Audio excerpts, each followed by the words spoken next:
Let's move to the state of Nevada. It was a very big night, as we pointed out, for Harry Reid, the majority leader. He beat out the Tea Party candidate Sharon Angle. Here is Senator Reid from last night. Take a listen. Today, Nevada chose hope over fear.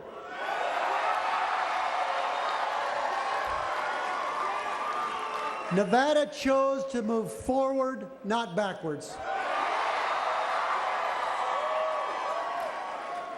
Nevada made this choice because we know it's not about us versus them.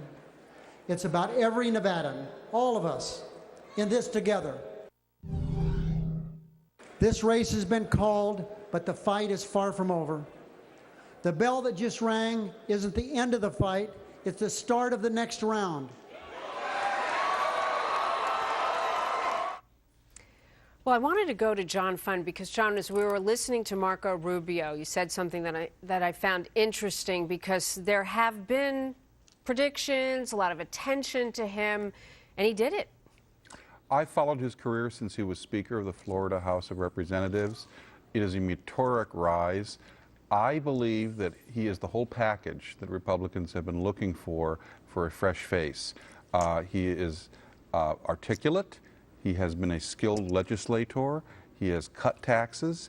He has been a loyal ally to Jeb Bush, who was considered a very respected governor. Jeb Bush is one of his strongest backers. Telegenic. Telegenic, and he's Hispanic. I predict right here and now, Marco Rubio will probably be the 2012 vice presidential nominee for the Republican Party. He's got a great personal story, and those are monster numbers. To get 50% in a three-way race is a statement Does he win. give Republicans what they've wanted for a very long time, which is the Hispanic vote? Not only the Hispanic vote, but I think that he can reach across party lines and get the minority vote from blacks. He has a wonderful story, and he's a passionate speaker, and he puts me in the line to remind me of Obama. Is that why, Richard, that Democrats wanted to knock him off early on? Well, they wanted to knock him off early on because they wanted that seat. I mean, they didn't really care much about knocking him off personally. I mean, listen, this guy is a star. He's a huge star. He's got a huge career ahead of him. I think maybe 2 years from now might be a little soon to be vice president. He might not want it that soon because, you know, it's very hard to beat an incumbent president running for re-election. He may want to wait. He could have won For it. vice president. Remember, this will be for vice president. Yeah, I know, But he doesn't I want to know. catch the blame in case the incumbent president But they'll come a wins. court, and John's right, though. I mean, They definitely will. Yes, They they will. definitely They will will. come after him. With Kendrick Meek, he also had an interesting background, interesting record. Minorities looked to him perhaps to carry the torch in Florida, and President Clinton. Let's talk about the Clinton factor. Yeah. He was there several times with Kendrick Meek. It never caught fire, though, for Kendrick Meek. Why? Unfortunately, I don't know. I think there was. He's a great guy.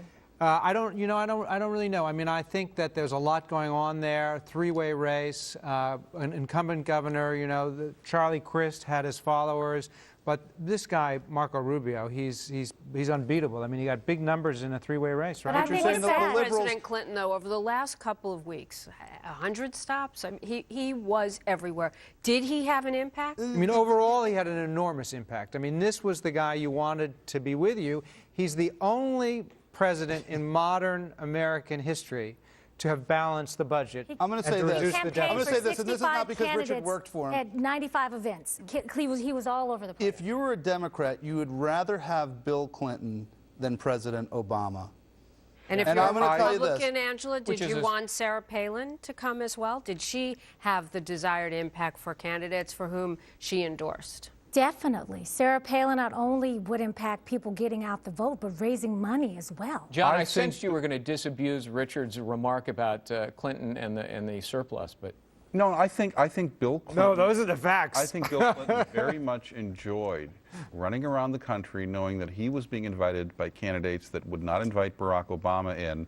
This is a little bit of sweet justice as far as Clinton is concerned, because he is the big dog in the party now. He's the guy who can raise money. He's the guy who can go anywhere.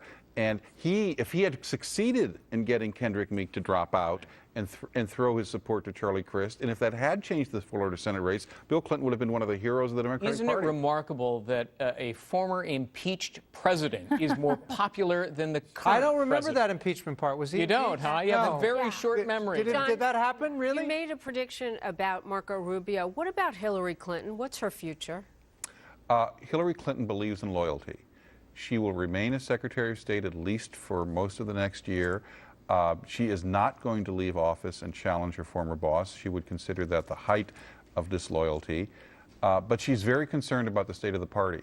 And she couldn't resist a comment in Kuala Lumpur, where she's traveling on Election Day today. She was asked about the election back home, and she said, well, I spoke with President Obama, and he was wistful about perhaps not being overseas at this time. But, Jamie, there are Democrats that want Hillary to resign, and they want her to replace Obama. And she won't do it. And John, is 2012 Jeb Bush's year?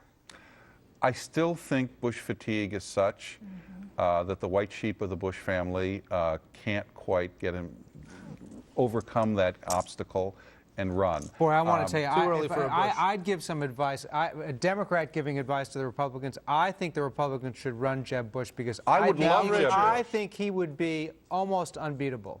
Really? I think he would be a great candidate. But I there's really still do. Bush fatigue. there's still I agree Bush with Now, I you agree couldn't with run Jeb Bush and then run Marco Rubio for vice president because you can't be from the same Canada's same two guys state. in Florida. you. Right. Well, there's- that shoots holes in John Fund's Look, prediction. things change in politics. Jeb Bush would be a candidate that would unite all elements of the Republican Party. That much I know. It'd be brilliant. I talk to people who know Jeb Bush and who say that either he doesn't want to do it or he's not going to do it. I mean, He has family considerations. It doesn't look like it's going to happen, but it would be great for you guys. I mean, that would be the best thing you guys could get. You just want to run against the Bush. Yeah, you're again. too Come on. enthusiastic. Who else are you going to Too run? The Republicans enthusiastic. have nobody else to run. That is why Barack Obama is going to be John Thune. reelected, because the Republicans don't motivations have are on your anybody to side. run. Huckabee, Sarah Tell me the Palin. unemployment rate in 2012, and I'll tell you Listen, whether you Barack can't- Obama you- wins. If the economy recovers, all is forgiven. Exactly. Right. Remember, You're Ronald exactly Reagan right. recovered from a very bad midterm, and so did Bill Clinton. Right. So if the economy recovers, I suspect, though, it's not going to recover enough to make. I think it'll recover slightly, but it'll be a very competitive race. Which And in means an odd voters way- are inherently myopic, right? But in an odd way, And it's Richard also, doesn't even remember impeachment. and it's beneficial that That was a joke. that Democrats still hold the Senate if you're just thinking pure Republican strategy. All right. Lots more to panel. talk about. Guys, thanks very much.